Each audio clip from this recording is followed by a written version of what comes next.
Greetings, this is Top Hat and Buttered Popcorn. My name is John Savers, I'm your host, and today we'll take a look at a couple of films, beginning with Dreamcatcher. This film was directed by Lawrence Kasdan, has music under James Newton Howard. The photography was under John Seer. It's based on a Stephen King novel. The stars of the film are Thomas Jane, Damian Lewis, Timothy Oliphant, and Jason Lee, with support from Morgan Freeman and Tom Sizemore, cast of many. This particular film had some engaging music at the outset, I thought, employing what seemed to be chimes and also with some hints of an other-earthly or extraterrestrial aspect of this film in little musical segments. It was overall a fair production, the special effects and so forth, a little better than average, I think, we find the thing basically far-fetched.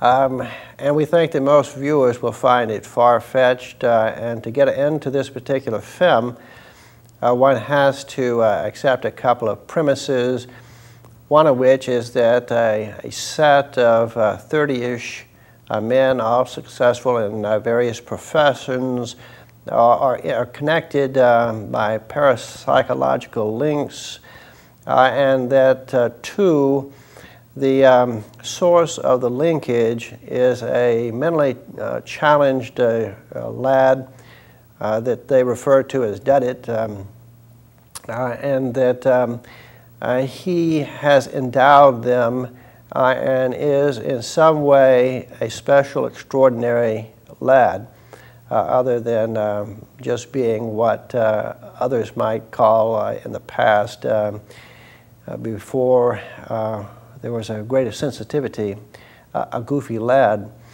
Now, this particular film has a storyline that goes something like this. Four men, professionals, are introduced separately in such a way as to demonstrate that each has a parapsychological power of a seer type. They seem to be able to see something, events in the lives of strangers, to understand what they have never seen before, and they demonstrate this kind of power in various ways. We subsequently learn that they are all friends linked together, and we also learn that they are planning an outing in the near future. It appears to be a ritual outing. It appears to be related to an event in their boyhoods and to some unknown character they refer to as Old Dudit. Now, this person obviously was influential on them for reasons which they do not themselves seem to fully comprehend. They are planning to go to a cabin in some woods in the nearby area, I suppose. This is a locale on the West Coast. Now, the lads set out, I think, in two batches for this particular cabin. Now, we have a cut by means of flashback to the impelling event which has brought them together in a special way. Now, they were friends apparently before the event, but it is the event which kind of sealed them to be tight through life. They are apparently going forth on an expedition of a kind of lustful youth nature. There is some sort of girly picture, as I make out, that's supposed to be inside a building, which is in a remote area which they intend to take a look at. Along the way, they hear some disturbance and approach it, and they see what appears to be a lad of not altogether prepossessing qualities, being harassed by three apparently varsity football players or athletes, all presentable, don't look like the types who would really be doing that. So again, beware of reading a book by the cover. Now, they're trying to force this kid, this young man, who looks a little goofy actually, to either smell or devour something that appears to be foul. And it must be said that there seems to be a motif of foulness throughout this film that borders certainly on perversion. Now, this lad is rescued by the four from the three, even though the four are smaller and are threatened by the three larger youths. They are able to drive off the three by promising to expose them, to shame them, and so forth. And what they were doing was certainly shameful enough that they basically turned tail and split. Well, now they have saved this lad who clearly is someone you might determine to be mentally challenged. They talked to him a little bit and they recognize that he probably is from an institute nearby. Now in their conversations, this lad gives forth with a curious expression. They're talking, asking him questions, and he looks at them kind of bright and knowingly and saying, "Mr. Gay."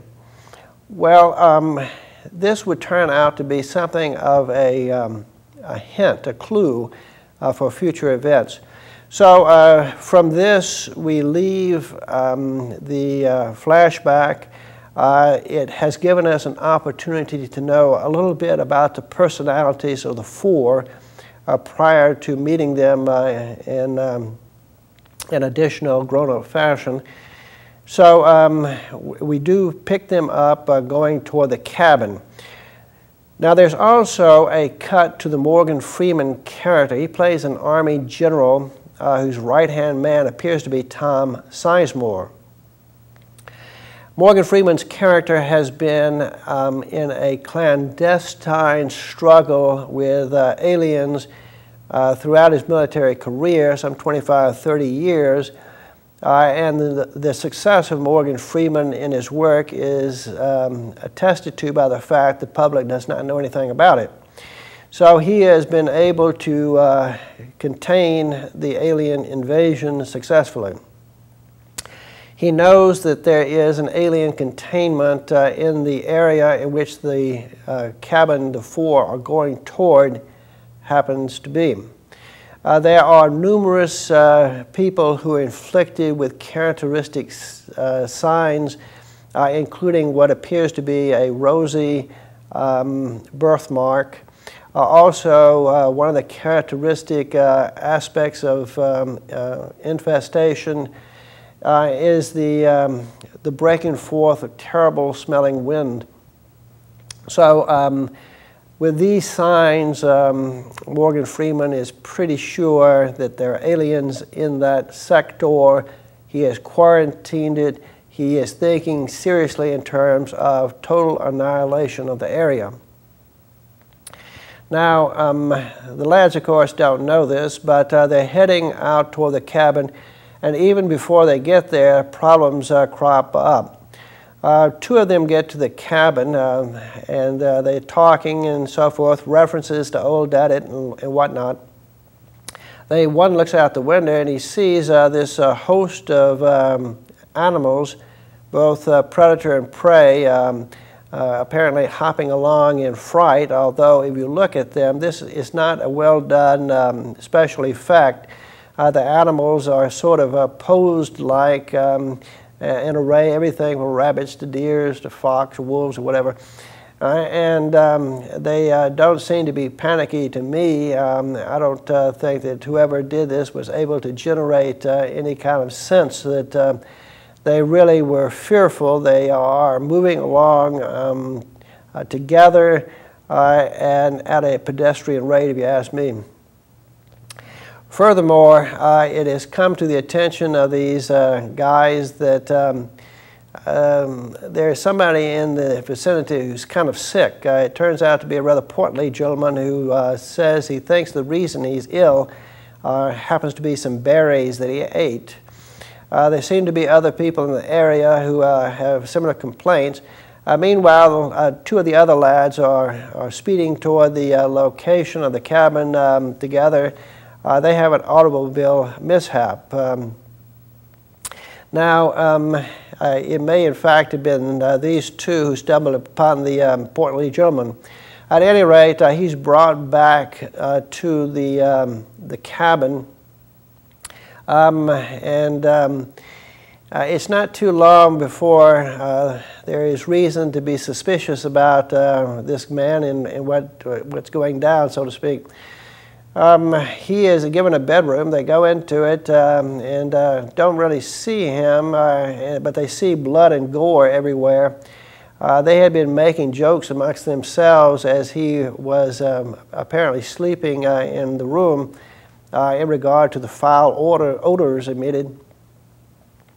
Well, when they follow the gore and foulness and so forth into the bathroom, it becomes quite clear what the problem is. It's some sort of awful alien creature, some monster-like creature that appears to be the blend of a, say, tapeworm, millipede, and maybe with a little lamprey thrown in. At any rate, pretty disgusting-looking creature. Not all that big either, I would say. It looks to be 3 or 4 feet long at this point. But certainly not the kind of creature you would like to embrace. Anyhow, they begin to run, basically, and one of them locks himself behind closed doors. The other, the red-headed guy, seems to be unfortunately infested. It seems that this creature, which I previously described, has the ability to be rather protean and to take the shape of what might be called a standard alien figure. That is a greenish-gray, spindly-legged, smooth-textured, large, round-headed creature with minimal facial features. The red-headed guy, upon spying this, said, "What do you want?" Well, it kind of then evaporates into a smoky bunch of sooty stuff that seems to infest the redhead guy who is not quite right subsequently. Well, now, two of the guys, I think the ones in the wreck, have seen fit to go to the general and to seek his help. There is a bivouac of affected, infected, suspected individuals that are kept under quarantine at this facility. I think they do talk to Morgan Freeman and try to explain their needs and so forth. At times, Sizemore seems to be a little bit more congenial to their plea. Morgan Freeman is hardened. He knows the threat. He's fought these things for 25, 30 years. He doesn't need to be told by a couple of guys, whether they be used car salesman or psychoanalyst or what. He doesn't need their help in this problem, which he is quite masterful at. He thinks it should be annihilation for the good of Earth. And if some people happen to become casualties in this fight, well, it's a pity. And he certainly said that the thought of killing Americans just turned his stomach. But still, sometimes leadership is called to do tough things. So they're pleading with him. They say, well, look, let us go down and get Duddit, and I'm sure that he can solve it. They have this intuition that Duddit is the secret, that Duddit has been using them this whole time, that he understands peculiarly, and that he is the key. Well, Tom Sizemore is a little bit won over to their cause in time but Morgan Freeman is not. There's also the possibility of getting a counterman to the destructive concept of Morgan Freeman from the Pentagon, higher ups. Meanwhile, they go and they search up Duddit, who is with his parents, as best I can see. They go in, there's a great warm reunion. The lad now, who appears to be at least in his 40s, if not 50s, he seems to have aged much quicker than the others. He notes them, knows them, embraces them, and so forth, they then kind of let him know in private about the problem. Again, he seems to understand. He says, "Mr. Gray," then he kind of nods, and he kind of rolls up his sleeves. He says, "Yes, I'll go with you," and so forth. They get, of course, the parents' permission, I guess. But anyway, they head up to the cabin. When they get to the cabin, we've already had a casualty. At least one of the four has died at the hands of this wicked alien, as it were. They do come upon the cabin, enter, and the red-haired fellow has emitted by, again, plumes of sooty material. This alien creature, he seems to have been infested without being infected, so to speak, or controlled somehow or other. But with this guy, this monster, this alien creature out of him, he seems to be pretty much back to normal old redhead fellow. So he's kind of thrown aside. He and his pal are going bananas at this whole situation. Duddit then kind of rolls up his sleeves and headed right for this evil, ugly, and bigger than ever creature, saying, "Mr. Gray." Now, Mr. Gray apparently impales Duddit with a spear-like stinger on his tail, as I make it.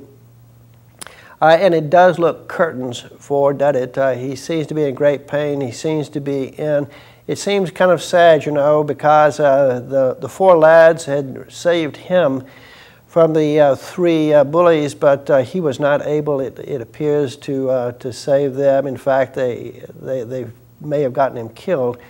But certainly there is a transformation of Duddit. Duddit is no more, and we see through a kind of a morphing that he is himself a monster. And not only that, but he's a monster that's getting bigger every second. We see what appears to be a tail coming out with a kind of a stinger on it too, something like that. It comes up around and bends upward and gets the other alien from the rear, so to speak, and there they are stinging each other in this unholy kind of scorpion-like fight, and suddenly they seem to annihilate each other, going up in this kind of a puff of smoky, sooty material. Well, that appears to be the end, and in point of fact, it looks like Duddit has repaid the lads for the gift of saving him previously, and also humankind. They do note, however, that there are still little monsters here. These little, looks like 3 or 4 inch tapeworms, millipede type creatures there, and they seem to be scurrying forth. And the redhead and the others begin to stomp them. Let's hope they got them all, you know. In films like this, they do tend to come back for a second film if the film makes money. Now, this also brings up the matter that either Duddit has killed a pregnant female monster, or the monsters, like earthworms, are hermaphroditic and can bring forth babies on their own. Now, Morgan Freeman's concern as the general about annihilation and making sure none of these creatures get out to the general population suggests that it's hermaphroditic and that once out, it could, through itself, produce like an endless horde of these things.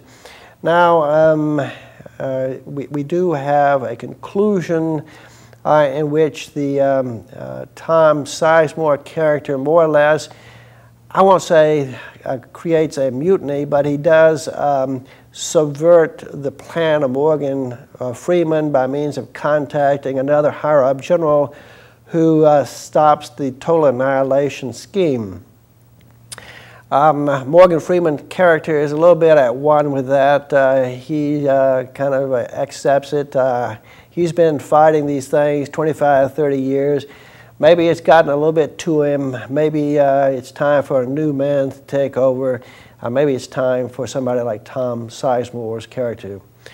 Maybe Morgan Freeman will just retire and maybe do a little fishing. As for the remaining of the four, they are kind of talking amongst themselves. Again, Duddit, they think that Duddit from the very beginning knew everything that was happening, had programmed them for this very special occasion itself, and that everything was sort of premeditated. What is my conclusion? Please consider. It looks also like this thing is something which was ongoing long before the four. It looks like two alien and, shall we say, ugly civilizations from the human point of view were struggling, and they had a kind of OK Corral shootout here on Earth for reasons not clear, and ended up annihilating each other. It's like having the Earps and the Clantons and so forth all shoot each other dead, and that's the end of that. Well, there must be more back where they came from, right? We do note this, that Duddit, his character, in no way, up until the very last, indicated that he was in any way a monster, an alien himself, or anything like this. You certainly couldn't judge the book by the cover, so to speak, in regard to him. Now, it might also be said that this whole thing is left in kind of a speculative way. Indicated why they were here and what the whole meaning of the whole deal was. One could, again, speculate on the shootout. John Seer once produced a film called The Brother from Another Planet, in which an alien was being pursued by two lawman aliens. Maybe there's something of that sort involved here. I do recall in a book some sort of on UFO lore, an account in which President Dwight Eisenhower met supposedly with an alien and signed a peace treaty. Then another alien came and advised the United States officials to be very cautious and suspicious of the first group of aliens because they were duplicitous and couldn't be trusted, something of this sort. Whoa, that's it. We're out of time again. This is Top Hat and Buttered Popcorn. My name is John Savers. I'm your host. I appreciate your tuning in. Hope to see you again next time.